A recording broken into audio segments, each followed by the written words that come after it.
Hi guys, welcome back to my blog. और अभी हम मिलाने वाले हैं फ्यूचर ब्लॉगर। ये आगे चल के बहुत बड़ा ब्लॉगर बनने वाला है। तो दोस्त एक बार बोल तो hi guys. Hi guys. Hello hi guys, welcome. अच्छे से थोड़ा ब्लॉगिंग कर दो। नहीं, अच्छे से ऐसे करके।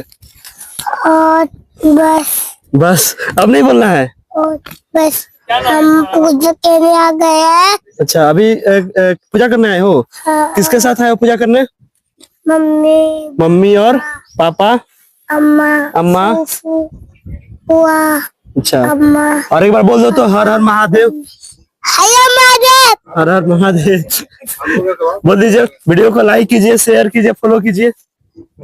बोलो बस ये बोलो। वीडियो को लाइक करे, वीडियो को लाइक करे, शेयर करे, हर हर महादेव। हाँ, चलो।